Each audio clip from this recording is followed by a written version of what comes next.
ನಮಸ್ಕಾರ ಸ್ನೇಹಿತರೆ, ಅಮೋಘ ವರ್ಷ ಕೋಚಿಂಗ್ ಸೆಂಟರ್ ಯೂಟ್ಯೂಬ್ ಚಾನಲ್ಗೆ ನಿಮಗೆಲ್ಲ ಸ್ವಾಗತ. ಮಿಷನ್ KS ನ ಭಾಗವಾಗಿ ನಡೆಸ್ತಾ ಇರುವಂತಹ ಈ ಕರೆಂಟ್ ಅಫೇರ್ಸ್ ಟಾಪಿಕ್ಸ್ಗಳ ರಿವಿಷನ್ ಸೀರೀಸ್ನ 6ನೇ ವಿಡಿಯೋ ಇದಾಗಿದೆ. ಹಿಂದಿನ ವಿಡಿಯೋಸ್ಗಳನ್ನು ನೋಡಿಲ್ಲ ಅಂತಂದರೆ ಪ್ಲೇಲಿಸ್ಟ್ನಲ್ಲಿ ಹೋಗಿ ಎಲ್ಲ ವಿಡಿಯೋಸ್ಗಳನ್ನು ನೋಡಿಕೊಂಡು ಫಾಸ್ಟಾಗಿ ಕರೆಂಟ್ ಅಫೇರ್ಸ್ ಟಾಪಿಕ್ಸ್ಗಳನ್ನು ರಿವೈಸ್ ಮಾಡ್ಕೋಬಹುದು. ಏನಾದರೂ ಡೌಟ್ಸ್ಗಳಿದ್ದರೆ ಕಮೆಂಟ್ ಬಾಕ್ಸ್ನಲ್ಲಿ ಕಮೆಂಟ್ ಮಾಡಿ. ಅದೇ ರೀತಿಯಾಗಿ ನೋಟ್ಸ್ಗಳನ್ನು ಕೂಡ ಅಮೋಘ ವರ್ಷ ಟೆಲಿಗ್ರಾಮ್ ಚಾನಲ್ ಮೂಲನಲ್ಲಿ ಅಪ್ಲೋಡ್ ಮಾಡಲಾಗಿದೆ. PDF ನೋಟ್ಸ್ಗಳನ್ನು ಡೌನ್ಲೋಡ್ ಮಾಡಿಕೊಂಡು ಫಾಸ್ಟಾಗಿ ರಿವೈಸ್ ಮಾಡ್ಕೊಳ್ಳಿ, ಎಕ್ಸಾಮ್ಸ್ಗಳಿಗೆ ಪ್ರಿಪೇರ್ ಆಗಿ ಅಂತ ಹೇಳ್ತಾ ಇವತ್ತಿನ ರಿವಿಷನ್ ಸೆಷನ್ನ ಮೊದಲನೇ ರಿವಿಷನ್ ಪ್ರಶ್ನೆ ಏನು ಅಂತ ನೋಡೋಣ. ಗೀರ್ ಮತ್ತು ಕಾಂಕ್ರೇಜ್ ಅನ್ನುವ ಈ ಟರ್ಮ್ಗಳು ಇತ್ತೀಚೆಗೆ ನ್ಯೂಸ್ನಲ್ಲಿದ್ದು ಇವು ಯಾವುದಕ್ಕೆ ಸಂಬಂಧಿಸಿದೆ ಅಂತ ಪ್ರಶ್ನೆಯನ್ನು ಕೇಳಲಾಗಿದೆ. ಆಪ್ಷನ್ಸ್ಗಳಲ್ಲಿ ಸರಿಯಾದ ಉತ್ತರ ಏನು ಅಂತಂದರೆ ಆಪ್ಷನ್ 3. ಇವು ಜಾನುವಾರುಗಳ ತಳಿ ಅಥವಾ ದನಗಳ ತಳಿಗಳಾಗಿವೆ. ಗೀರ್ ಮತ್ತು ಕಾಂಕ್ರೇಜ್ ಅನ್ನುವ ಜಾನುವಾರುಗಳ ತಳಿಯ ಹೆಸರುಗಳಾಗಿವೆ ಅನ್ನೋದು ಸರಿಯಾದಂಥ ಆನ್ಸರ್ ಆಗುತ್ತೆ. Option 3 is right answer. Gujarat ಮತ್ತು ರಾಜಸ್ಥಾನದ ಮೂಲದಿಂದ ವಡಾಡ್, ವಗೇಡ್, ವಾಡಿಯಾರ್ ಅಂತ ಕರೆಸಿಕೊಳ್ಳುವಂತಹ ಕಾಂಕ್ರೇಜ್ ಅನ್ನುವ ಈ ಜಾತಿಯ ಜಾನುವಾರು ಮುಖ್ಯವಾಗಿ ಗುಜರಾತ್ನ ಕಚ್ ಮತ್ತು ರನ್ ಅನ್ನುವ ಪ್ರದೇಶದಲ್ಲಿ ಮತ್ತು ರಾಜಸ್ಥಾನದಿಂದ ಬರ್ಮಾರ್ ಮತ್ತು ಜೋಧ್ಪುರ್ ಜಿಲ್ಲೆಗಳಲ್ಲಿ ಮೂಲವನ್ನು ಹೊಂದಿರುವಂತಹ ಜಾನುವಾರುಗಳ ತಳಿ ಆಗಿವೆ ಅಂತ ನಾವು ಅಬ್ಸರ್ವ್ ಮಾಡ್ಬೋದು. ಇಮೇಜ್ನಲ್ಲಿ ಕಾಣ್ತಾ ಇರುವಂತಹ ಕಪ್ಪು ಬೂದು ಬಣ್ಣದ ಈ ಜಾನುವಾರು ತಳಿ ಸಾಕಷ್ಟು ದೇಶೀಯವಾಗಿ ಮಹತ್ವವನ್ನು ಹೊಂದಿರುವಂತಹ ಒಂದು ಆಕಳಿನ ತಳಿ ಆಗಿದೆ ಅಥವಾ ಬ್ರೀಡ್ ಆಗಿದೆ ಅಂತ ನಾವು ಇಲ್ಲಿ ಅಬ್ಸರ್ವ್ ಮಾಡಬೇಕು. ಸೊ ಕಾಂಕ್ರೇಜ್ ಇದು ಒಂದು ಜಾನುವಾರಿನ ತಳಿ ಅಂತ ನೆನ್ಪಿಟ್ಕೊಳ್ಳಿ. ಇಮೇಜನ್ನು ಕೂಡ ಅಂಡರ್ಸ್ಟ್ಯಾಂಡ್ ಮಾಡ್ಕೊಳ್ಳಿ, ಅಬ್ಸರ್ವ್ ಮಾಡಿ ಕರೆಕ್ಟಾಗಿ. ಅದೇ ರೀತಿಯಾಗಿ ಗೀರ್ ಅನ್ನುವ ತಳಿ ಕೂಡ ಗುಜರಾತಿನ ಮೂಲದ ಈ ಗೀರ್ ಬೆಟ್ಟಗಳು ಮತ್ತು ಕಾತಿಯಾವಾರ್ ಪ್ರದೇಶಗಳಲ್ಲಿ ಕಂಡುಬರುವಂತಹ ಪ್ರಮುಖ ಜಾನುವಾರಿನ ತಳಿ ಆಗಿದೆ. ಇದು ಡೈರಿ ಜಾನುವಾರು ಅಂದರೆ ಹಾಲನ್ನು ಹೆಚ್ಚು ಉತ್ಪಾದನೆ ಮಾಡುವಂತಹ ದೇಶೀಯ ತಳಿಗಳಲ್ಲಿ ಒಂದಾಗಿದೆ ಅಂತ ಈ ಗೀರ್ ತಳಿಯನ್ನು ನಾವು ಇಲ್ಲಿ ಅಬ್ಸರ್ವ್ ಮಾಡ್ಬೋದು. ಲೋಕಲ್ ಆಗಿ ಇದನ್ನು ಬೋದಲಿ, ದೇಸಾನ್, ಗುಜರಾತಿ, ಕಾತಿಯಾವಾರಿ, ಸೋರ್ತಿ, ಸುರತಿ ಅಂತ ಈ ರೀತಿಯಾಗಿ ಬೇರೆ ಬೇರೆ ಹೆಸರುಗಳಿಂದ ಕರೀತಾರೆ. ಇಮೇಜ್ನಲ್ಲಿ ನೋಡ್ಬೋದು ನಾವು ಬ್ರೌನ್ ಕಲರ್ ಆಕಳ ಇದು ಗೀರ್ ತಳಿ ಅಂತ ನಾವಿಲ್ಲಿ ಡಿಫ್ರೆನ್ಶಿಯೇಟ್ ಮಾಡ್ಬೋದು. ಕಾಂಕ್ರೇಜ್ ಮತ್ತು ಗೀರ್ ಇವು ಜಾನುವಾರುಗಳ ತಳಿ ಆಗಿವೆ ಅಂತ ನಾವು ಸಿಂಪಲ್ ಆಗಿ ಅಂಡರ್ಸ್ಟ್ಯಾಂಡ್ ಮಾಡ್ಕೊಂಡ್ವಿ. ಸೊ ಎಕ್ಸಾಮ್ನಲ್ಲಿ ಈ ರೀತಿಯಾದಂಥ ಪ್ರಶ್ನೆಗಳನ್ನು ಕೂಡ ಕೇಳಬಹುದು, ಯಾಕಂದರೆ ಕರೆಂಟ್ ಅಫೇರ್ಸ್ನಲ್ಲಿ ಬಂದಿರೋದ್ರಿಂದ ಇದರ ಬಗ್ಗೆ ಕೂಡ ನಾವೆಲ್ಲ ಅವೇರ್ ಆಗಿರಬೇಕಾಗಿರುತ್ತೆ. ಯುನೈಟೆಡ್ ಅರಬ್ ಎಮಿರೇಟ್ಸ್ ಅಥವಾ UAE ಅನ್ನುವ ದೇಶದ ಮೂಲಕ ಇತ್ತೀಚೆಗೆ ಗ್ಲೋಬಲ್ ಎನರ್ಜಿ ಎಫಿಷಿಯನ್ಸಿ ಅಲಯನ್ಸ್ ಅನ್ನು ಪ್ರಾರಂಭಿಸಲಾಗಿದೆ. ಸೊ ಈ ಉಪಕ್ರಮದ ಮುಖ್ಯ ಗುರಿ ಏನು ಅಂತ ಪ್ರಶ್ನೆ ಇದ್ದು ಆಪ್ಷನ್ಸ್ಗಳಲ್ಲಿ ಸರಿಯಾದ ಉತ್ತರ ಆಪ್ಷನ್ B. 2030ನೇ ಇಸವಿಯವರೆಗೆ ಜಾಗತಿಕವಾಗಿ ಇಂಧನದ ದಕ್ಷತೆಯ ದರವನ್ನು ದ್ವಿಗುಣಗೊಳಿಸುವುದು ಮತ್ತು ಕಾರ್ಬನ್ ಎಮಿಷನ್ ಅಥವಾ ಹೊರಸೂಸುವಿಕೆಯನ್ನು ಕಡಿಮೆ ಮಾಡುವಂತಹ ಒಂದು ಪ್ರಮುಖ ಗುರಿಯನ್ನು ಇಟ್ಕೊಂಡು ಗ್ಲೋಬಲ್ ಎನರ್ಜಿ ಎಫಿಷಿಯನ್ಸಿ ಅಲಯನ್ಸ್ ಅನ್ನು ಪ್ರಾರಂಭಿಸಲಾಗಿದೆ ಅನ್ನೋದು ಸರಿಯಾದಂಥ ಆನ್ಸರ್ ಆಗುತ್ತೆ. ಯುನೈಟೆಡ್ ಅರಬ್ ಎಮಿರೇಟ್ಸ್ ಅನ್ನುವ ಸಂಸ್ಥೆಯ ಮೂಲಕ ಇದನ್ನು ಸ್ಥಾಪಿಸಲಾಗಿದೆ. ಇತ್ತೀಚೆಗೆ ಈ ಅಜರ್ಬೈಜಾನ್ ದೇಶದ ಬಾಕು ನಗರದಲ್ಲಿ 29ನೇ ಕಾನ್ಫರೆನ್ಸ್ ಆಫ್ ಪಾರ್ಟಿಯನ್ನು ಆಯೋಜನೆ ಮಾಡಲಾಗಿದೆ. ಸೊ ಇದೇ ಒಂದು ಸಂದರ್ಭದಲ್ಲಿ ಯುನೈಟೆಡ್ ಅರಬ್ ಎಮಿರೇಟ್ಸ್ ದೇಶದ ಮೂಲಕ ಗ್ಲೋಬಲ್ ಎನರ್ಜಿ ಎಫಿಷಿಯನ್ಸಿ ಅಲಯನ್ಸ್ ಅನ್ನು ಪ್ರಾರಂಭಿಸಲಾಗಿದೆ ಅಂತ ನಾವು ಅಬ್ಸರ್ವ್ ಮಾಡ್ಬೋದು. ಇದರ ಗುರಿಯನ್ನು ಕೂಡ ನಾವು ಕ್ಲಿಯರ್ ಆಗಿ ಕ್ವಶನ್ ಆನ್ಸರ್ನಲ್ಲಿ ಅಂಡರ್ಸ್ಟ್ಯಾಂಡ್ ಮಾಡ್ಕೊಂಡ್ವಿ. ಮುಂದಿನ ರಿವಿಷನ್ ಪ್ರಶ್ನೆ, ಈ ಕೆಳಗಿನ ಯಾವ ಸಂಸ್ಥೆಯು ಭೂ ನೀರ್ ಅನ್ನುವ ಪೋರ್ಟಲ್ ಅನ್ನು ಅಭಿವೃದ್ಧಿಪಡಿಸಿದೆ ಅಂತ ಪ್ರಶ್ನೆ ಇದೆ. ಆಪ್ಷನ್ಸ್ಗಳಲ್ಲಿ ಸರಿಯಾದ ಉತ್ತರ ಆಪ್ಷನ್ಸ್ಗಳನ್ನು ಕರೆಕ್ಟಾಗಿ ಅಬ್ಸರ್ವ್ ಮಾಡಿ. ಭೂ ನೀರ್ ಅಂತಂದರೆ ಇದು ಮುಖ್ಯವಾಗಿ ಅಂತರ್ಜಲದ ಮೇಲೆ ಫೋಕಸ್ ಮಾಡುತ್ತೆ ಅಂತ ನಾವು ಅಂಡರ್ಸ್ಟ್ಯಾಂಡ್ ಮಾಡ್ಕೋಬೋದು. ಸೊ ಆನ್ಸರ್ ಗೊತ್ತಿಲ್ಲ ಅಂದರೂ ಕೂಡ ಆಪ್ಷನ್ಸ್ಗಳನ್ನು ಅನಲೈಸ್ ಮಾಡುವುದರ ಮೂಲಕ ಈ ಕೇಂದ್ರೀಯ ಅಂತರ್ಜಲ ಪ್ರಾಧಿಕಾರ ಅಂತ ಗೆಸ್ ಮಾಡ್ಕೋಬೋದು. Option B is right answer. Central ground water authority ಮತ್ತು NIC ನ್ಯಾಷನಲ್ ಇನ್ಫಾರ್ಮ್ಯಾಟಿಕ್ಸ್ ಸೆಂಟರ್ ಈ ಎರಡೂ ಸಂಸ್ಥೆಗಳ ಸಹಭಾಗಿತ್ವದಲ್ಲಿ ಭೂ ನೀರ್ ಅನ್ನುವ ಡಿಜಿಟಲ್ ಪೋರ್ಟಲನ್ನು ಲಾಂಚ್ ಮಾಡಲಾಗಿದೆ ಅಂತ ನಾವು ಅಂಡರ್ಸ್ಟ್ಯಾಂಡ್ ಮಾಡ್ಕೋಬಹುದು. ಸೊ ಇದರ ಮುಖ್ಯ ಉದ್ದೇಶ ಏನು ಅಂತಂದರೆ ದೇಶದಾದ್ಯಂತ ಈ ಅಂತರ್ಜಲದ ನಿರ್ವಹಣೆಯನ್ನು ಸಾಧಿಸುವಂತಹ ನಿಟ್ಟಿನಲ್ಲಿ ನಡೆಯುವಂತಹ ಪ್ರಕ್ರಿಯೆಯನ್ನು ಪಾರದರ್ಶಕವಾಗಿ, ಹೆಚ್ಚು ದಕ್ಷವಾಗಿ ಮತ್ತು ಸುಸ್ಥಿರತೆಯನ್ನು ಕಾಪಾಡಿಕೊಳ್ಳುವಂತಹ ಒಂದು ಉದ್ದೇಶವನ್ನು ಭೂ ನೀರ್ ಆನ್ಲೈನ್ ಪೋರ್ಟಲ್ ಹೊಂದಿದೆ. ಸೊ ಈ ಆನ್ಲೈನ್ ಪೋರ್ಟಲ್ನ ಮುಖಾಂತರ ಅಂತರ್ಜಲವನ್ನು ತೆಗಿಬೇಕು ಅಂತಂದರೆ ಅಥವಾ ಎಕ್ಸ್ಟ್ರಾಕ್ಟ್ ಮಾಡಬೇಕು ಅಂತಂದರೆ ಅದಕ್ಕೆ ಸಂಬಂಧಿಸಿದಂತಹ ಕಾನೂನಿನ ಚೌಕಟ್ಟುಗಳು ಅಂದರೆ ಲಾ ಫ್ರೇಮ್ವರ್ಕ್ಸ್ಗಳಾಗಿರ್ಬೋದು ಅಥವಾ ನಿಯಮಗಳಾಗಿರ್ಬೋದು, ಸುಸ್ಥಿರ ಅಭ್ಯಾಸಗಳಿಗೆ ಸಂಬಂಧಿಸಿದಂತೆ ಆಕ್ಸೆಸಿಬಿಲಿಟಿಯನ್ನು ಒದಗಿಸಿಕೊಡುವಂತಹ ಮತ್ತು ಸರಿಯಾದಂತಹ ನೋ ಅಬ್ಜೆಕ್ಷನ್ ಸರ್ಟಿಫಿಕೇಟ್ ಆಗಿರ್ಬೋದು, ಪರ್ಮಿಷನನ್ನು ಪಡೆದುಕೊಳ್ಳುವಂತಹ ನಿಟ್ಟಿನಲ್ಲಿ ರಿಜಿಸ್ಟ್ರೇಷನ್ ಮಾಡಿಕೊಳ್ಳುವಂತಹ ಸಾಕಷ್ಟು ಅನುಕೂಲಕರವಾದಂತಹ ವ್ಯವಸ್ಥೆಯನ್ನು ಈ ಡಿಜಿಟಲ್ ಆನ್ಲೈನ್ ಪೋರ್ಟಲ್ನಲ್ಲಿ ಮಾಡಲಾಗಿದೆ. ಇದನ್ನು ಅಭಿವೃದ್ಧಿಪಡಿಸಿದಂತಹ ಸಂಸ್ಥೆಗಳು ಅಂತಂದರೆ ಸೆಂಟ್ರಲ್ ಗ್ರೌಂಡ್ ವಾಟರ್ ಅಥಾರಿಟಿ ಮತ್ತು ನ್ಯಾಷನಲ್ ಇನ್ಫಾರ್ಮೇಟಿಕ್ಸ್ ಸೆಂಟರ್ ಅಂತ ಸಿಂಪಲ್ ಆಗಿ ನಾವು ಅಂಡರ್ಸ್ಟ್ಯಾಂಡ್ ಮಾಡ್ಕೋಬಹುದು. 2024 ಈ ಭಾರತೀಯ ಜಲ ಸಪ್ತಾಹದ ಸಂದರ್ಭದಲ್ಲಿ ಕೇಂದ್ರ ಜಲಶಕ್ತಿ ಸಚಿವರಿಂದ ಭೂ ನೀರ್ ಆನ್ಲೈನ್ ಪೋರ್ಟಲ್ ಅನ್ನು ಲಾಂಚ್ ಮಾಡಲಾಗುತ್ತೆ ಅಂತ ನಾವು ಅಂಡರ್ಸ್ಟ್ಯಾಂಡ್ ಮಾಡ್ಕೋಬಹುದು. ಮುಂದಿನ ರಿವಿಷನ್ ಪ್ರಶ್ನೆ, ಈ ಕೆಳಗಿನ ಯಾವ ಸಂಸ್ಥೆಯು state of the world children ಅನ್ನುವ ಈ ಒಂದು ವರದಿಯನ್ನು ಪ್ರಕಟಿಸಿದೆ ಅಂತ ಪ್ರಶ್ನೆ ಇದೆ. ಮಕ್ಕಳ ಸ್ಥಿತಿ, ಪ್ರಪಂಚದ ಮಕ್ಕಳ ಸ್ಥಿತಿ, state of the world's children's report ಅಂತ ಇದನ್ನು ಸಿಂಪಲ್ ಆಗಿ ಅಂಡರ್ಸ್ಟ್ಯಾಂಡ್ ಮಾಡ್ಕೋಬಹುದು. 2024 ಈ ರಿಪೋರ್ಟನ್ನು ಪಬ್ಲಿಷ್ ಮಾಡಿದಂತಹ ಸಂಸ್ಥೆ ಆಪ್ಷನ್ ಬಿ ವಿಶ್ವ ಸಂಸ್ಥೆಯ ಮಕ್ಕಳ ನಿಧಿ, United Nations International Children's Emergency Fund ಅಂತ ಯುನಿಸೆಫ್ ಅನ್ನುವ ಸಂಸ್ಥೆಯ ಮೂಲಕ ಈ ರಿಪೋರ್ಟನ್ನು ಪಬ್ಲಿಷ್ ಮಾಡಲಾಗಿದೆ ಅಂತ ನಾವು ಸಿಂಪಲ್ ಆಗಿ ಅಬ್ಸರ್ವ್ ಮಾಡಬೇಕು. So option B is right answer. 2024 state of the world's children ರಿಪೋರ್ಟನ್ನು ಯುನಿಸೆಫ್ ಸಂಸ್ಥೆಯ ಮೂಲಕ ಇತ್ತೀಚೆಗೆ ಪ್ರಕಟಪಡಿಸಲಾಗಿದ್ದು, ಜಾಗತಿಕವಾಗಿ ಈ ಹವಾಮಾನ ಮತ್ತು ಪರಿಸರದ ಅಪಾಯಗಳಿಗೆ ಸಂಬಂಧಿಸಿದಂತೆ ಸಾಕಷ್ಟು ಮಕ್ಕಳು, ಸುಮಾರು 1 ಶತಕೋಟಿಯಷ್ಟು ಮಕ್ಕಳು ಅಪಾಯದ ಒಂದು ಸ್ಥಿತಿಯಲ್ಲಿ ಬದುಕ್ತಾ ಇದ್ದಾರೆ ಅಂತ ಈ ಒಂದು ಮಾಹಿತಿಯನ್ನು ಪಬ್ಲಿಷ್ ಮಾಡಲಾಗಿದೆ.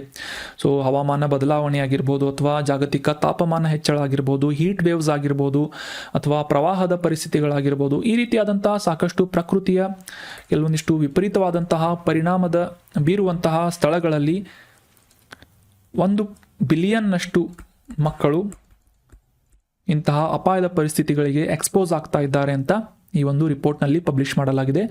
ರಿಪೋರ್ಟ್ ಪಬ್ಲಿಷ್ ಮಾಡಿದಂತಹ ಸಂಸ್ಥೆ ಹೆಸರು ಯುನಿಸೆಫ್ ಅಂತ ನೆನ್ಪಿಟ್ಕೊಳ್ಳಿ, ಇಂಪಾರ್ಟೆಂಟ್.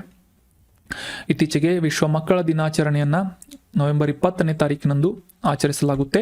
ಇದೇ ಒಂದು ಸಂದರ್ಭದಲ್ಲಿ state of the world's children ರಿಪೋರ್ಟನ್ನು ಯುನಿಸೆಫ್ ಸಂಸ್ಥೆಯ ಮೂಲಕ ಪಬ್ಲಿಷ್ ಮಾಡಲಾಗುತ್ತೆ ಅಂತ ನಾವು ಅಂಡರ್ಸ್ಟ್ಯಾಂಡ್ ಮಾಡ್ಕೋಬಹುದು. ಮುಂದಿನ ರಿವಿಷನ್ ಪ್ರಶ್ನೆ, 2024 ಅಂತಾರಾಷ್ಟ್ರೀಯ ಚಲನಚಿತ್ರೋತ್ಸವ, ಭಾರತದ ಅಂತಾರಾಷ್ಟ್ರೀಯ ಚಲನಚಿತ್ರೋತ್ಸವವನ್ನು ಯಾವ ರಾಜ್ಯದಲ್ಲಿ ಆಯೋಜನೆ ಮಾಡಲಾಗಿದೆ ಅಂತ ಪ್ರಶ್ನೆ ಇದ್ದು, ಆಪ್ಷನ್ಸ್ಗಳಲ್ಲಿ ಸರಿಯಾದ ಉತ್ತರ ಆಪ್ಷನ್ ಬಿ ಗೋವಾ. ಗೋವಾದಲ್ಲಿ ಇತ್ತೀಚೆಗೆ ಇಂಟರ್ನ್ಯಾಷನಲ್ ಫಿಲ್ಮ್ ಫೆಸ್ಟಿವಲ್ ಆಫ್ ಇಂಡಿಯಾವನ್ನು ಆಯೋಜನೆ ಮಾಡಲಾಗಿದೆ ಅನ್ನೋದು ಸರಿಯಾದಂಥ ಆನ್ಸರ್ ಆಗುತ್ತೆ. 2004ನೇ ಇಸವಿಯಿಂದ ವಾರ್ಷಿಕವಾಗಿ ಭಾರತದ ಅಂತಾರಾಷ್ಟ್ರೀಯ ಚಲನಚಿತ್ರೋತ್ಸವವನ್ನು ಆಯೋಜನೆ ಮಾಡಲಾಗ್ತಾ ಇದೆ. ಜಾಗತಿಕವಾಗಿ ಈ ಸಾಂಸ್ಕೃತಿಕ ವಿನಿಮಯ ಮತ್ತು ಈ ಚಲನಚಿತ್ರ ನಿರ್ಮಾಪಕರ ಕಲೆಯನ್ನು ಪ್ರದರ್ಶಿಸುವಂತಹ ನಿಟ್ಟಿನಲ್ಲಿ ಒಂದು ಪ್ರಮುಖ ವೇದಿಕೆಯಾಗಿ ಈ international film festival of India ಕಾರ್ಯಕ್ರಮವನ್ನು ಗುರುತಿಸಲಾಗುತ್ತೆ. 55ನೇ ಆವೃತ್ತಿಯನ್ನು ಗೋವಾದಲ್ಲಿ ಆಯೋಜನೆ ಮಾಡಲಾಗಿತ್ತು ಅಂತ ನಾವು ಸಿಂಪಲ್ ಆಗಿ ಇದನ್ನು ಅಂಡರ್ಸ್ಟ್ಯಾಂಡ್ ಮಾಡ್ಕೋಬಹುದು. ಮಿಲಿಟರಿ ಎಕ್ಸರ್ಸೈಸ್ ಆದಂತಹ ಈ ಸೈಕ್ಲೋನ್ ಅನ್ನುವ ಯುದ್ಧ ವ್ಯಾಯಾಮ ಭಾರತ ಇನ್ನೊಂದು ಯಾವ ದೇಶದೊಂದಿಗೆ ನಡೆಸುತ್ತದೆ ಅಂತ ಪ್ರಶ್ನೆಯನ್ನು ಕೇಳಲಾಗಿತ್ತು. ಆಪ್ಷನ್ಸ್ಗಳಲ್ಲಿ ಸರಿಯಾದ ಉತ್ತರ ಏನು ಅಂತಂದರೆ ಆಪ್ಷನ್ 3, ಭಾರತ ಮತ್ತು ಈಜಿಪ್ಟ್ ದೇಶಗಳ ನಡುವೆ ನಡೆಯುವಂತಹ ಒಂದು ವಿಶೇಷ ಪಡೆಗಳ ನಡುವೆ ನಡೆಯುವಂತಹ ಮಿಲಿಟರಿ ಎಕ್ಸರ್ಸೈಸ್ ಸೈಕ್ಲೋನ್ ಅಂತ ನೆನ್ಪಿಟ್ಕೊಳ್ಳಿ.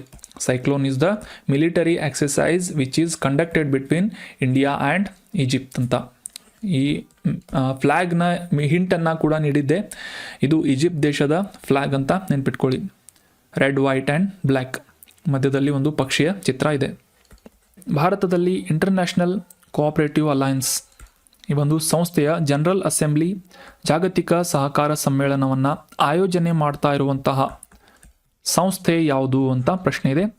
ಆಪ್ಷನ್ಸ್ಗಳಲ್ಲಿ ಸರಿಯಾದ ಉತ್ತರ option B, Indian farmers fertiliser cooperative limited ಅಥವಾ ಸಿಂಪಲ್ ಆಗಿ ಇಫ್ಕೋ ಅನ್ನುವ ಸಂಸ್ಥೆಯ ಮೂಲಕ ಇದೇ ಮೊದಲನೇ ಬಾರಿಗೆ ಭಾರತದಲ್ಲಿ ಈ ICA ಇಂಟರ್ನ್ಯಾಷನಲ್ ಕೋಆಪರೇಟಿವ್ ಅಲಯನ್ಸ್ನ ಒಂದು ಜಾಗತಿಕ ಸಮ್ಮೇಳನವನ್ನು ನವದೆಹಲಿಯಲ್ಲಿ ಆಯೋಜನೆ ಮಾಡಲಾಗ್ತಾ ಇದೆ ಅಂತ ನಾವು ಅಂಡರ್ಸ್ಟ್ಯಾಂಡ್ ಮಾಡ್ಕೊಂಡ್ವಿ. ಮುಂದಿನ ರಿವಿಷನ್ ಪ್ರಶ್ನೆ, ಈ ಇಂಟರ್ನ್ಯಾಷನಲ್ ಕೋಆಪರೇಟಿವ್ ಅಲಯನ್ಸ್ ಜಾಗತಿಕ ಸಹಕಾರ ಒಕ್ಕೂಟ ಈ ಒಂದು ಸಂಸ್ಥೆಯ ಮುಖ್ಯ ಕಚೇರಿ ಎಲ್ಲಿದೆ ಅಂತ ಪ್ರಶ್ನೆ ಇದೆ. ಆಪ್ಷನ್ಸ್ಗಳಲ್ಲಿ ಸರಿಯಾದ ಉತ್ತರ ಯುರೋಪಿನ ಬೆಲ್ಜಿಯಂ ದೇಶದ ಬ್ರಸೆಲ್ಸ್ ಅನ್ನುವ ನಗರದಲ್ಲಿ ಈ ಸಂಸ್ಥೆಯ ಮುಖ್ಯ ಕಚೇರಿ, ಕೇಂದ್ರ ಕಚೇರಿ ಲೊಕೇಟ್ ಆಗಿದೆ. 1895 ಇಸ್ವಿಯಲ್ಲಿ ಸ್ಥಾಪನೆಯಾದಂತಹ ಇಂಟರ್ನ್ಯಾಷನಲ್ ಕೋಆಪರೇಟಿವ್ ಅಲಯನ್ಸ್ ಅಥವಾ ಅಂತಾರಾಷ್ಟ್ರೀಯ ಸಹಕಾರ ಒಕ್ಕೂಟ, ಇದರ ಮುಖ್ಯ ಉದ್ದೇಶ ಏನು ಅಂತಂದರೆ ಜಾಗತಿಕವಾಗಿ ಈ ಕೃಷಿ, ಬ್ಯಾಂಕಿಂಗ್, ಆರೋಗ್ಯ, ವಸತಿ ಕ್ಷೇತ್ರಗಳಿಗೆ ಸಂಬಂಧಪಟ್ಟಂತೆ ಸಹಕಾರವನ್ನು ಉತ್ತೇಜಿಸುವುದು ಮತ್ತು ಈ ಸಹಕಾರಿ ಸಂಘ ಸಂಸ್ಥೆಗಳನ್ನು ಪ್ರೋತ್ಸಾಹಿಸುವಂತಹ ನಿಟ್ಟಿನಲ್ಲಿ ಜಾಗತಿಕ ವೇದಿಕೆಯಾಗಿ ಅಂತಾರಾಷ್ಟ್ರೀಯ ಸಹಕಾರ ಒಕ್ಕೂಟವನ್ನು ನಾವು ಗುರುತಿಸ್ತೇವೆ. ಸೊ ಇದೇ ಮೊದಲನೇ ಬಾರಿಗೆ ಇಫ್ಕೋ ಸಂಸ್ಥೆಯ ಮೂಲಕ ನವದೆಹಲಿಯಲ್ಲಿ ಈ ಇಂಟರ್ನ್ಯಾಷನಲ್ ಕೋಆಪರೇಟಿವ್ ಅಲಯನ್ಸ್ನ ಮೊದಲ ಜನರಲ್ ಅಸೆಂಬ್ಲಿಯನ್ನು, ಗ್ಲೋಬಲ್ ಕೋಆಪರೇಟಿವ್ ಕಾನ್ಫರೆನ್ಸನ್ನು ಆಯೋಜನೆ ಮಾಡಲಾಗ್ತಾ ಇದೆ ಅಂತ ನಾವು ಕಾಂಟೆಕ್ಸ್ಟನ್ನು ಕೂಡ ಅಂಡರ್ಸ್ಟ್ಯಾಂಡ್ ಮಾಡ್ಕೊಂಡ್ವಿ. ಇದರ ಥೀಮ್ ಏನಾಗಿದೆ ಅಂತಂದರೆ cooperatives build prosperity for all ಅಂತ. ಈ ಸಹಕಾರ ಸಂಘಗಳು ಸಮೃದ್ಧಿಯನ್ನು ನಿರ್ಮಿಸುವಂಥ ನಿಟ್ಟಿನಲ್ಲಿ ಪ್ರಮುಖ ಪಾತ್ರವನ್ನು ವಹಿಸುತ್ತವೆ ಅನ್ನುವ ಥೀಮನ್ನು ಇಟ್ಕೊಂಡು 2024 ಈ ಕಾನ್ಫರೆನ್ಸನ್ನು ಆಯೋಜನೆ ಮಾಡಲಾಗ್ತಾ ಇದೆ ಅಂತ ನಾವು ಅಂಡರ್ಸ್ಟ್ಯಾಂಡ್ ಮಾಡ್ಕೊಂಡ್ವಿ. ಮುಂದಿನ ರಿವಿಷನ್ ಪ್ರಶ್ನೆ, ಭಾರತದ ಮೊದಲ ಆರ್ಟಿಫಿಷಿಯಲ್ ಇಂಟೆಲಿಜೆನ್ಸ್ ಡೇಟಾ ಬ್ಯಾಂಕನ್ನು ಯಾರು ಸ್ಥಾಪಿಸಿದ್ದಾರೆ ಅಥವಾ ಯಾರು ಪ್ರಾರಂಭಿಸಿದ್ದಾರೆ ಅಂತ ಪ್ರಶ್ನೆ ಇದೆ. ಆಪ್ಷನ್ಸ್ಗಳಲ್ಲಿ ಸರಿಯಾದ ಉತ್ತರ ಏನು ಅಂತಂದರೆ ಆಪ್ಷನ್ ಬಿ, ವಿಜ್ಞಾನ ಮತ್ತು ತಂತ್ರಜ್ಞಾನ ಸಚಿವರ ಮೂಲಕ ಇತ್ತೀಚೆಗೆ ಭಾರತದಲ್ಲಿ ಮೊದಲ ಕೃತಕ ಬುದ್ಧಿಮತ್ತೆಯ ಡೇಟಾ ಬ್ಯಾಂಕನ್ನು ಪ್ರಾರಂಭಿಸಲಾಗಿದೆ ಅಂತ ನಾವು ಅಂಡರ್ಸ್ಟ್ಯಾಂಡ್ ಮಾಡ್ಕೊಂಡ್ವಿ. ಸೊ ಇದರ ಮೂಲಕ ದೇಶದಾದ್ಯಂತ ಈ ಸಂಶೋಧಕರು, ಸ್ಟಾರ್ಟಪ್ಗಳು, ಡೆವಲಪರ್ಸ್ ಅಂದರೆ ಸಾಫ್ಟ್ವೇರ್ ಡೆವಲಪರ್ಸ್ಗಳಿಗೆ ಒಂದು ಗುಣಮಟ್ಟದ ಡೇಟಾ ಸೆಟ್ನ ಆಕ್ಸೆಸಿಬಿಲಿಟಿ ಒದಗಿಸುವುದಕ್ಕೆ ಇದು ಪ್ರಮುಖವಾದಂತಹ ಒಂದು ಪಾತ್ರವನ್ನು ವಹಿಸುತ್ತದೆ ಅಂತ ಈ ಡೇಟಾ ಬ್ಯಾಂಕ್ ಬಗ್ಗೆ ನಾವು ಅಂಡರ್ಸ್ಟ್ಯಾಂಡ್ ಮಾಡ್ಕೋಬೋದು. ಕೇಂದ್ರದ ವಿಜ್ಞಾನ ಮತ್ತು ತಂತ್ರಜ್ಞಾನ ಸಚಿವರ ಮೂಲಕ ಇದನ್ನು ಸ್ಥಾಪನೆ ಮಾಡಲಾಯಿತು. ಸೊ ಇದರ ಮೂಲಕ ಈ ದೇಶದಾದ್ಯಂತ ನಾವೀನ್ಯತೆಯನ್ನು ಪ್ರೋತ್ಸಾಹಿಸುವುದು ಮತ್ತು ರಾಷ್ಟ್ರೀಯ ಭದ್ರತೆಯನ್ನು ಬಲಪಡಿಸುವಂತಹ ನಿಟ್ಟಿನಲ್ಲೂ ಕೂಡ ಈ ಆರ್ಟಿಫಿಷಿಯಲ್ ಇಂಟೆಲಿಜೆನ್ಸ್ ಡೇಟಾ ಬ್ಯಾಂಕ್ ಸಾಕಷ್ಟು ಸಹಾಯಕಾರಿ ಆಗಲಿದೆ ಅಂತ ನಾವು ಎಕ್ಸ್ಪೆಕ್ಟ್ ಮಾಡ್ಬೋದು. ಮುಂದಿನ ರಿವಿಷನ್ ಪ್ರಶ್ನೆ, ಕ್ಲೈಮೇಟ್ ಚೇಂಜ್ ಪರ್ಫಾರ್ಮೆನ್ಸ್ ಇಂಡೆಕ್ಸ್ ಅಥವಾ ಹವಾಮಾನ ಬದಲಾವಣೆಯ ಕಾರ್ಯಕ್ಷಮತೆ ಸೂಚ್ಯಂಕವನ್ನು ಪ್ರಕಟಿಸುವಂತಹ ಸಂಸ್ಥೆ ಯಾವುದು ಅಂತ ಸಿಂಪಲ್ ಪ್ರಶ್ನೆಯನ್ನು ನೀಡಲಾಗಿದೆ. ಆಪ್ಷನ್ಸ್ಗಳಲ್ಲಿ ಸರಿಯಾದ ಉತ್ತರ option C, German watch, new climate institute ಮತ್ತು ಕ್ಲೈಮೇಟ್ ಆ್ಯಕ್ಷನ್ ನೆಟ್ವರ್ಕ್ ಇಂಟರ್ನ್ಯಾಷನಲ್ ಈ 3 ಸಂಸ್ಥೆಗಳ ಸಹಭಾಗಿತ್ವದಲ್ಲಿ ಕ್ಲೈಮೇಟ್ ಚೇಂಜ್ ಪರ್ಫಾರ್ಮೆನ್ಸ್ ಇಂಡೆಕ್ಸನ್ನು ಪಬ್ಲಿಷ್ ಮಾಡಲಾಗುತ್ತೆ ಅಂತ ನಾವು ಅಂಡರ್ಸ್ಟ್ಯಾಂಡ್ ಮಾಡ್ಕೋಬೋದು. ಇತ್ತೀಚೆಗೆ COP29 ವರ್ಲ್ಡ್ ಕ್ಲೈಮೇಟ್ ಕಾನ್ಫರೆನ್ಸ್ ಬಾಕು ನಗರದಲ್ಲಿ ನಡೆದಿತ್ತು. ಅಂದರೆ ಅಜರ್ಬೈಜಾನ್ ದೇಶದ ಬಾಕು ನಗರದಲ್ಲಿ ನಡೀತಾ ಇತ್ತು. ಇದೇ ಒಂದು ಸಂದರ್ಭದಲ್ಲಿ ಈ 3 ಸಂಸ್ಥೆಗಳ ಮೂಲಕ ಈ ಕ್ಲೈಮೇಟ್ ಚೇಂಜ್ ಪರ್ಫಾರ್ಮೆನ್ಸ್ ಇಂಡೆಕ್ಸನ್ನು ಪಬ್ಲಿಷ್ ಮಾಡಲಾಗಿದೆ. ಜಾಗತಿಕವಾಗಿ ಈ ಹೊರಸೂಸುವಿಕೆ ಕಡಿತ ಮತ್ತು ನವೀಕರಿಸಬಹುದಾದಂಥ ಇಂಧನದ ಅಳವಡಿಕೆಗೆ ಸಂಬಂಧಪಟ್ಟಂತೆ, ಹವಾಮಾನ ನೀತಿಗೆ ಸಂಬಂಧಪಟ್ಟಂತೆ ಸಾಕಷ್ಟು ಡೇಟಾವನ್ನು ಅನಲೈಸ್ ಮಾಡುವುದರ ಮೂಲಕ ಈ ರಿಪೋರ್ಟನ್ನು ಪಬ್ಲಿಷ್ ಮಾಡಲಾಗುತ್ತೆ ಅಂತ ನಾವು ಅಂಡರ್ಸ್ಟ್ಯಾಂಡ್ ಮಾಡ್ಕೊಂಡ್ವಿ. ಸೊ ಈ 3 ಸಂಸ್ಥೆಗಳ ಮೂಲಕ ರಿಪೋರ್ಟನ್ನು ಪಬ್ಲಿಷ್ ಮಾಡಲಾಗಿದೆ.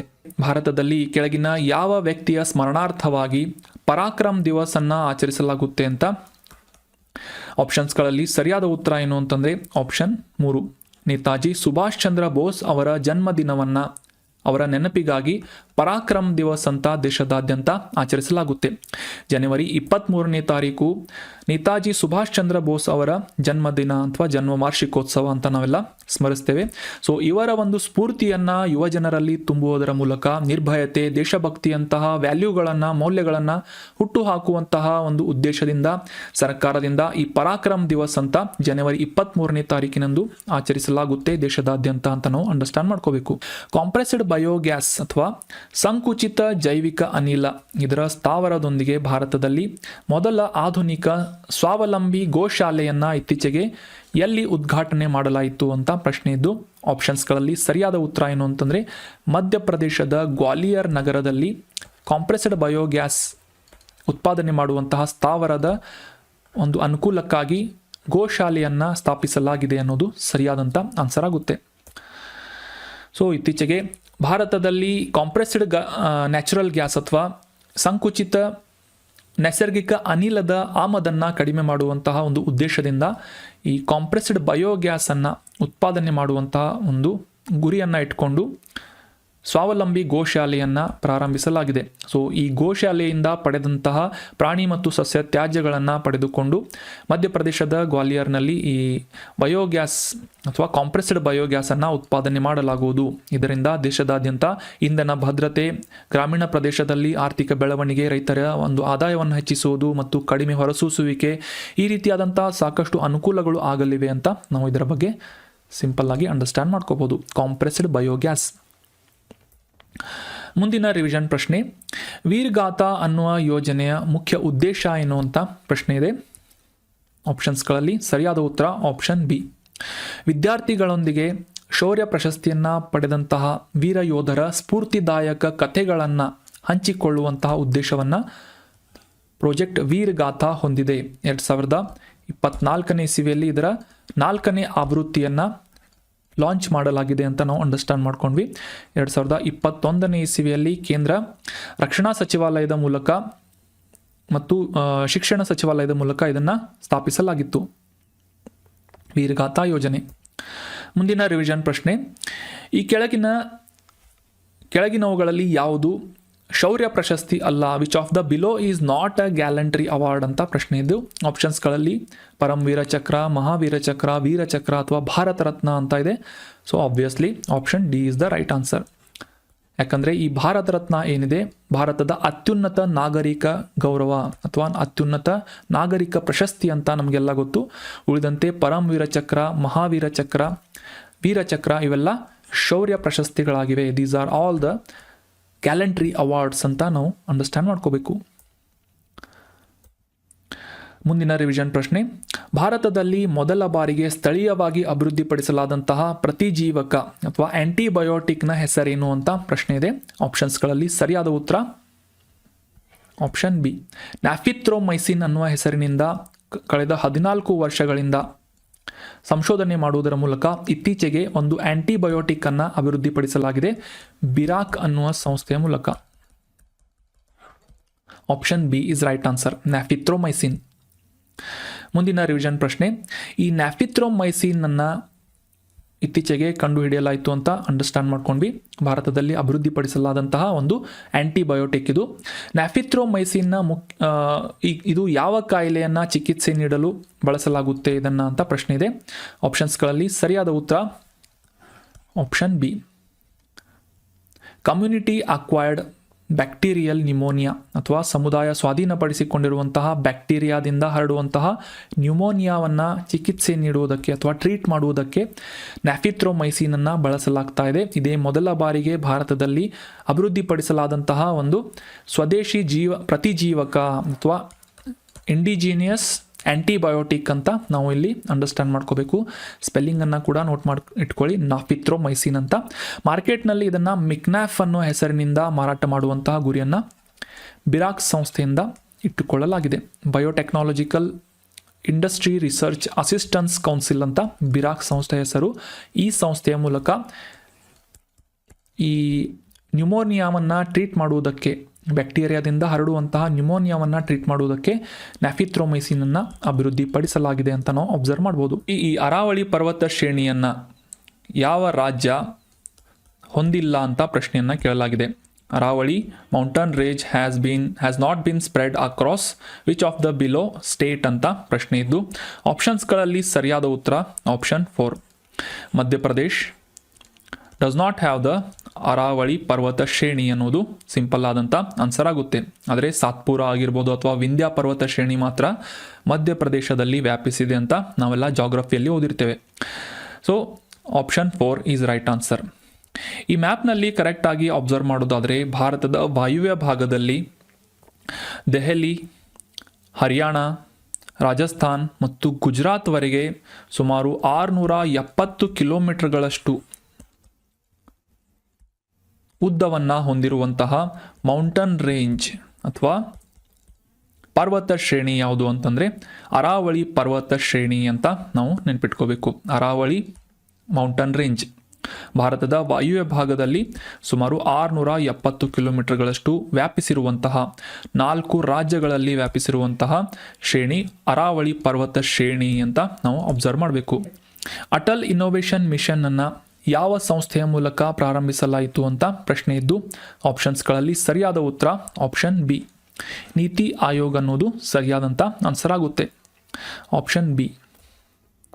2016ನೇ ಇಸವಿಯಲ್ಲಿ ದೇಶದಾದ್ಯಂತ ಈ ನಾವೀನ್ಯತೆ ಮತ್ತು ಉದ್ಯಮಶೀಲತೆಯನ್ನು ಪ್ರೋತ್ಸಾಹಿಸುವಂತಹ ಅಂದರೆ ಇನ್ನೋವೇಷನ್ ಆ್ಯಂಡ್ ಎಂಟರ್ಪ್ರಿನರ್ಶಿಪ್ ಅನ್ನು ಪ್ರೋತ್ಸಾಹಿಸುವಂತಹ ನಿಟ್ಟಿನಲ್ಲಿ ಅಟಲ್ ಇನ್ನೋವೇಷನ್ ಮಿಷನ್ ಅನ್ನು ಪ್ರಾರಂಭಿಸಲಾಗಿತ್ತು ನೀತಿ ಆಯೋಗದ ಮೂಲಕ.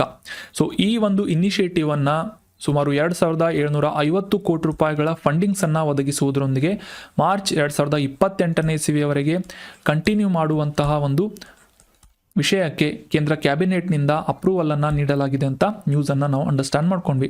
ಮುಖ್ಯವಾಗಿ ಈ ಶೈಕ್ಷಣಿಕ ಸಂಸ್ಥೆಗಳಾಗಿರ್ಬೋದು ಅಥವಾ ಈ ಉದ್ಯಮ ಅಥವಾ ಮೈಕ್ರೋ ಸ್ಮಾಲ್ ಮೀಡಿಯಂ ಎಂಟರ್ಪ್ರೈಸಸ್ಗಳಾಗಿರ್ಬೋದು, ಈ ರೀತಿಯಾಗಿ ಕೈಗಾರಿಕಾ ಕ್ಷೇತ್ರದಲ್ಲೂ ಕೂಡ ಈ ನಾವೀನ್ಯತೆಯನ್ನು ಮತ್ತು ಎಂಟರ್ಪ್ರಿನರ್ಶಿಪ್ಪನ್ನು ಪ್ರೋತ್ಸಾಹಿಸುವಂತಹ ನಿಟ್ಟಿನಲ್ಲಿ ಅಟಲ್ ಇನ್ನೋವೇಷನ್ ಮಿಷನ್ ಸಾಕಷ್ಟು ಅನುಕೂಲವನ್ನು ಮಾಡಿಕೊಡುತ್ತದೆ ಅಂತ ನಾವು ಅಬ್ಸರ್ವ್ ಮಾಡ್ಬೋದು. ಮುಂದಿನ ರಿವಿಷನ್ ಪ್ರಶ್ನೆ, ಈ ಕೆಳಗಿನವುಗಳಲ್ಲಿ ಯಾವುದು ಅಟಲ್ ಇನ್ನೋವೇಷನ್ ಮಿಷನ್ ಅಡಿಯಲ್ಲಿ ಪ್ರಾರಂಭಿಸಲಾಗದೇ ಇರುವಂತಹ ಅಥವಾ ಹೊಂದಿಲ್ಲದೇ ಇರುವಂತಹ ಒಂದು ಪ್ರಮುಖ ಕಾರ್ಯಕ್ರಮ ಆಗಿದೆ ಅಂತ ಗುರುತಿಸಬೇಕು. Which of the below has not been included in Atal innovation mission. ಆಪ್ಷನ್ಗಳಲ್ಲಿ ಸರಿಯಾದ ಉತ್ತರ ಏನು ಅಂತಂದರೆ ಆಪ್ಷನ್ ಸಿ, ಅಟಲ್ ಸ್ಮಾರ್ಟ್ ಸಿಟೀಸ್ಗಳನ್ನು ಹೊರತುಪಡಿಸಿ Atal tinkering lab, Atal incubation centres, Atal new India challenges, ಈ ರೀತಿಯಾದಂಥ ಪ್ರಮುಖ ಕಾರ್ಯಕ್ರಮಗಳನ್ನು ಅಟಲ್ ಇನ್ನೋವೇಷನ್ ಮಿಷನ್ ಒಳಗೊಂಡಿದೆ. ಆದರೆ ಅಟಲ್ ಸ್ಮಾರ್ಟ್ ಸಿಟಿಗಳನ್ನು ಅಥವಾ ಸ್ಮಾರ್ಟ್ ಸಿಟೀಸ್ ಅನ್ನುವ ಇನಿಷಿಯೇಟಿವನ್ನು ಒಳಗೊಂಡಿಲ್ಲ ಅನ್ನೋದು ಸರಿಯಾದಂಥ ಆನ್ಸರ್ ಆಗುತ್ತೆ. Option C is right answer. So 2016ರಲ್ಲಿ ನೀತಿ ಆಯೋಗದಿಂದ ಪ್ರಾರಂಭಿಸಲಾದಂತಹ ಅಟಲ್ ಇನ್ನೋವೇಷನ್ ಮಿಷನ್ನಲ್ಲಿ ಪ್ರಾರಂಭಿಸಲಾದಂತಹ ಪ್ರಮುಖ ಉಪಕ್ರಮಗಳು ಯಾವುವು ಅಂತಂದರೆ Atal tinkering labs, Atal incubation centres, Atal new India challenges, Atal grand challenges, mentor India ಅನ್ನುವ ಪ್ರಮುಖ 5 ಉಪಕ್ರಮಗಳನ್ನು ಅಟಲ್ ಇನ್ನೋವೇಷನ್ ಮಿಷನ್ ಒಳಗೊಂಡಿದೆ. ಆದರೆ ಅಟಲ್ ಸ್ಮಾರ್ಟ್ ಸಿಟೀಸ್ ಅಂತ ಒಳಗೊಂಡಿಲ್ಲ, ನೆನ್ಪಿಟ್ಕೊಳ್ಳಿ. ಮುಂದಿನ ರಿವಿಷನ್ ಪ್ರಶ್ನೆ, ಭಾರತದ ಸಂವಿಧಾನ ಸಭೆಯನ್ನು ಯಾವ ವರ್ಷದಲ್ಲಿ ರಚಿಸಲಾಯಿತು ಅಂತ ಪ್ರಶ್ನೆ ಇದ್ದು ಆಪ್ಷನ್ಸ್ಗಳನ್ನು ಅಬ್ಸರ್ವ್ ಮಾಡಿ. Option B is right answer. Bharat ಸ್ವತಂತ್ರಗೊಳ್ಳುವುದಕ್ಕಿಂತ ಮುಂಚೆಯೇ ಭಾರತದ ಕಾನ್ಸ್ಟಿಟ್ಯೂಷನ್ ಅಸೆಂಬ್ಲಿಯನ್ನು ಸ್ಥಾಪನೆ ಮಾಡಲಾಗಿತ್ತು 1946 ಡಿಸೆಂಬರ್ 6. ಮುಂದಿನ ರಿವಿಷನ್ ಪ್ರಶ್ನೆ, ಭಾರತೀಯ ಸಂವಿಧಾನವು ತನ್ನ ನಾಗರಿಕರಿಗೆ ಈ ಕೆಳಗಿನ ಯಾವ ತತ್ವಗಳನ್ನು ಖಾತ್ರಿಪಡಿಸುವಂತಹ ಗುರಿಯನ್ನು ಹೊಂದಿದೆ ಅಂತ ಗುರುತಿಸಬೇಕು. ಸೊ ಆಪ್ಷನ್ಸ್ಗಳಲ್ಲಿ ಸರಿಯಾದ ಉತ್ತರ ಏನು ಅಂತಂದರೆ ಆಪ್ಷನ್ ಬಿ, ನ್ಯಾಯ, ಸ್ವಾತಂತ್ರ್ಯ, ಸಮಾನತೆ ಮತ್ತು ಭ್ರಾತೃತ್ವ, ಜಸ್ಟಿಸ್, ಫ್ರೀಡಮ್, ಈಕ್ವಾಲಿಟಿ ಆ್ಯಂಡ್ ಫ್ರ್ಯಾಟರ್ನಿಟಿ ಅನ್ನುವ ಪ್ರಮುಖ ಮೌಲ್ಯಗಳನ್ನು ನಮ್ಮ ಭಾರತದ ಸಂವಿಧಾನದ ಮೂಲಕ ನಾಗರಿಕರು ಪಡೆದುಕೊಳ್ಳುತ್ತಾರೆ, ಹಕ್ಕನ್ನು ಪಡೆದುಕೊಳ್ಳುತ್ತಾರೆ ಅಂತ ನಾವಿಲ್ಲಿ ಅಬ್ಸರ್ವ್ ಮಾಡ್ಬೋದು. 1949 ನವೆಂಬರ್ 26ನೇ ತಾರೀಕಿನಂದು ನಮ್ಮ ಭಾರತದ ಸಂವಿಧಾನವನ್ನು ಕಾನ್ಸ್ಟಿಟ್ಯೂಯಂಟ್ ಅಸೆಂಬ್ಲಿ ಅಥವಾ ಸಂವಿಧಾನ ಸಭೆಯ ಮೂಲಕ ಅಂಗೀಕಾರ ಮಾಡಲಾಗುತ್ತೆ. ಈಗ ಇತ್ತೀಚೆಗೆ 75ನೇ ವಾರ್ಷಿಕೋತ್ಸವವನ್ನು ಆಚರಿಸಲಾಯಿತು ಅಂತ ನಾವು ಅಂಡರ್ಸ್ಟ್ಯಾಂಡ್ ಮಾಡ್ಕೊಂಡ್ವಿ. ಈ ಭಾರತದ ನಾಗರಿಕರಿಗೆ ನ್ಯಾಯ, ಸ್ವಾತಂತ್ರ್ಯ, ಸಮಾನತೆ, ಭ್ರಾತೃತ್ವದಂತಹ ಮೌಲ್ಯಗಳನ್ನು